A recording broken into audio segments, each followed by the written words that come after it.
বাংলাদেশের কাচ্চি খেতে চান ময়ূখ রঞ্জন ঘোষ। সংবাদ মাধ্যমে আজগুবি তথ্য উপস্থাপনের তালিকায় প্রথম সারিতে যে নামটি আসে তা হলো ভারতীয় রিপাবলিক টিভির উপস্থাপক ময়ূখ রঞ্জন ঘোষ। তার উদ্ভট কর্মকাণ্ডের কারণে তার অনুষ্ঠানগুলো হয়ে ওঠে নেটিজেনদের বিনোদনের খোরাক। সংবাদ জানানোর থেকে বেশি মনোযোগ আকর্ষণ করে তার স্টুডিওতে লাফানো, চিৎকার করা ও অঙ্গভঙ্গি, যা দর্শকদের কাছে আরও বেশি আকর্ষণীয় হয়ে ওঠে।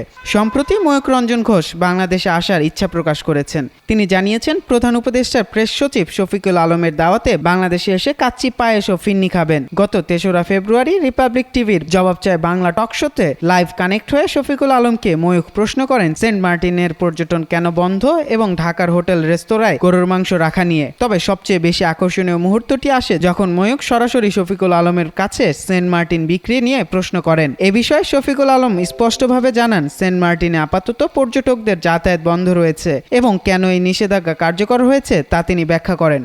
আলোচনার শেষের দিকে বাংলাদেশের পরিস্থিতি সরজমিনে দেখার জন্য ময়ূখকে দাওয়াত দেন শফিকুল আলম। এ সময় ময়ূখ বলেন, তিনি দেশে আসবেন, এসে কাচ্চি খাবেন, পায়েস খাবেন, ফিন্নি খাবেন, খেতে খেতে ডক্টর ইউনূসের ইন্টারভিউ করবেন। ময়ূখ রঞ্জন ঘোষ এবং রিপাবলিক টিভি শেখ হাসিনা ভারতে পালিয়ে যাওয়ার পর থেকে বাংলাদেশ নিয়ে মিথ্যাচারের জন্য সমালোচিত হয়ে আসছে। তার অনুষ্ঠানে মিথ্যা তথ্য প্রচারের ফলে তিনি বাংলাদেশের জনগণের কাছে ব্যাপকভাবে সমালোচিত।